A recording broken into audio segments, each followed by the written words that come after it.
Con la consigna contra el modelo de la desigualdad, el PIT-CNT lleva adelante un paro de 24 horas que afecta, como decíamos, al servicio de transporte, educación, algunos en la salud y otros servicios públicos. Además de esa consigna contra el modelo de la desigualdad, también está el término de no a la reforma jubilatoria, pero también hay cuestiones vinculadas al trabajo, al salario, a la vida digna y solidaria, al presupuesto para la educación pública, vivienda y salud, y también a la ciencia y la tecnología. Para conocer detalles de lo que va a ser esta jornada de paro general, estamos en comunicación con Elvia Pereira, secretaria general del PIT-CNT. Elvia, ¿cómo le va? Buenos días. Buenos días, un gusto saludarles. El gusto es nuestro. Elvia, ¿cómo se viene desarrollando las primeras horas de este paro general? Paro general en que además no va a haber una actividad central del PIT-CNT, sino varias diseminadas a lo largo de la jornada y en todo el país. Bueno, efectivamente, hemos estado en contacto desde tempranas horas de la mañana hoy con colegas de ustedes de distintos medios del país, donde nos anuncian que efectivamente la movilidad en las ciudades del país, tal cual lo estamos viendo también en Montevideo, ha mermado y mucho.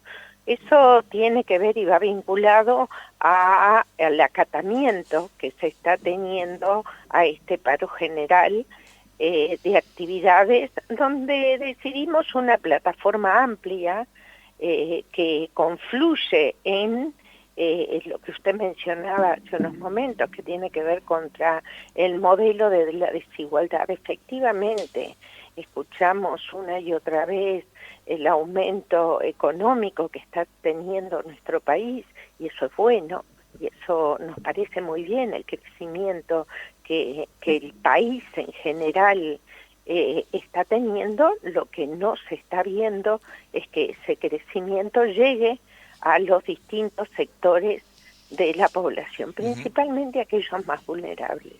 Efectivamente, esto lo que se ve que se concentra en algunos pocos que efectivamente no son los que más necesitan.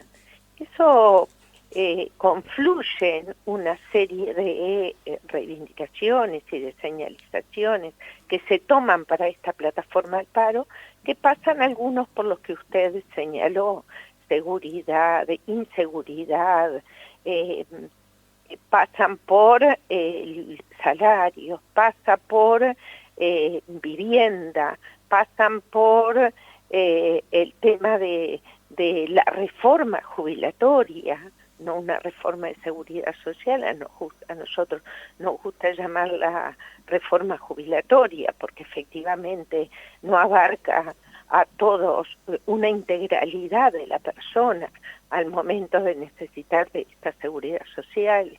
El tema de empleo, que efectivamente en los números puede ser que haya un aumento en el empleo, pero hay que considerar de qué tipo es ese empleo, cuál es la calidad del empleo. Estamos hablando de empleos precarios, empleos que no hacen a la dignificación del ser humano como trabajador o trabajadora. Seguramente de los puntos de plataforma me haya quedado muy corta, entre ellos educación, el tema de la rendición de cuentas que se está discutiendo en el Parlamento hoy. O sea, hay una serie de puntos de reivindicación que confluyen todos en esto de que el modelo de profundización de la desigualdad que se está teniendo en el país, nosotros somos muy críticos al respecto. Elvia, ayer Marcelo Abdala hacía referencia a el buen momento que están pasando sectores, por ejemplo, los agroexportadores, los industriales, que además han concentrado a su juicio una importante cantidad de riqueza que está fuera del país.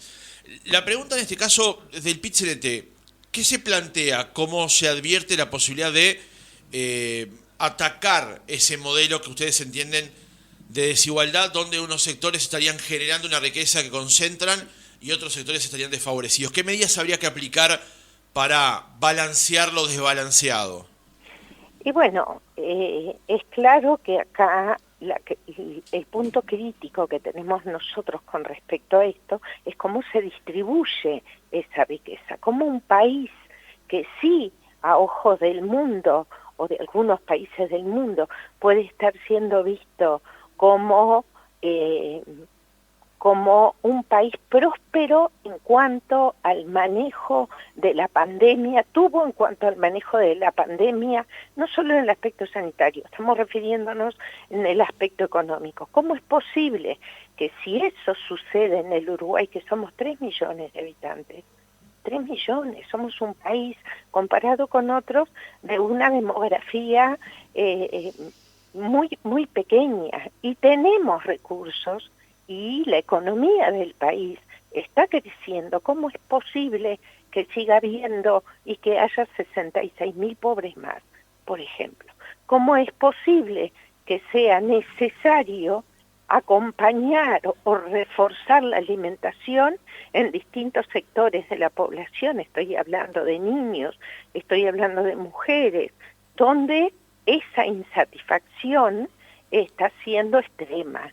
¿Cómo es posible que el tema de empleo, lo que haya que hacer, sea que los ingresos a esos empleos precarios no lleven más que un ingreso de 6.000, 7.000 pesos? ¿Qué puede vivir con eso?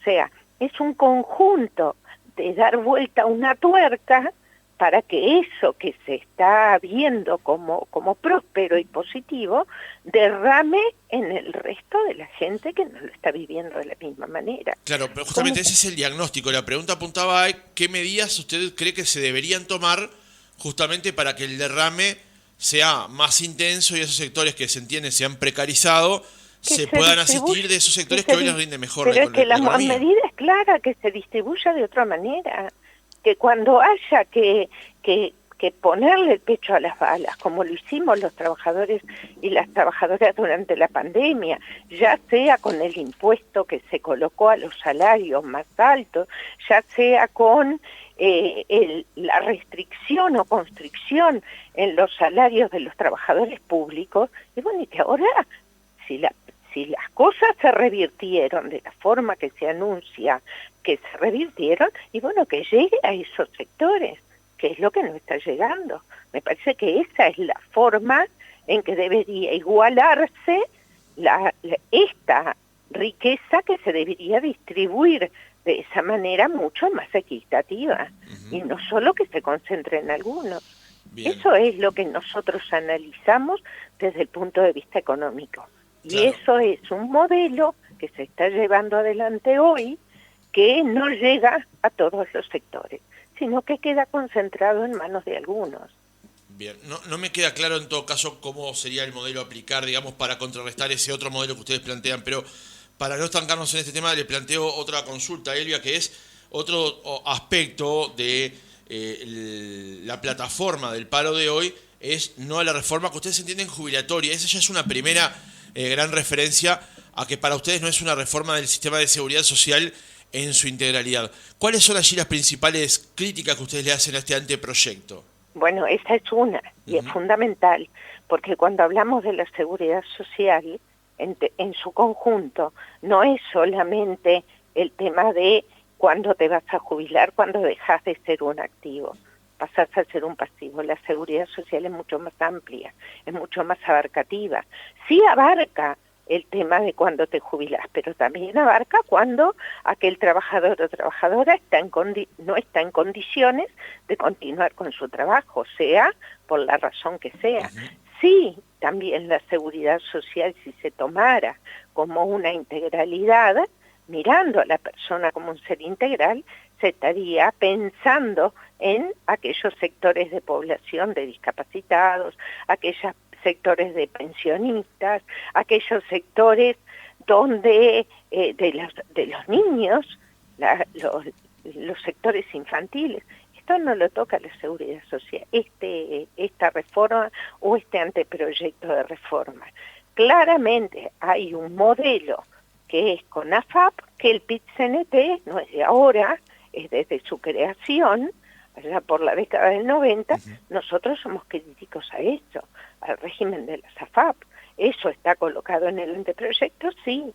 ¿Habrá aspectos del anteproyecto que se puedan compartir? Seguramente sí, muchos. Por eso se está haciendo un estudio profundo del tema. del anteproyecto. Seguramente sí. Lo que sale públicamente, y como sucede generalmente, son aquellos puntos en los que nosotros, o quien sea, somos críticos al respecto. Por eso está colocado también como un punto de la plataforma reivindicativa de este paro. Pereira, pero ¿están de acuerdo con que la reforma es necesaria?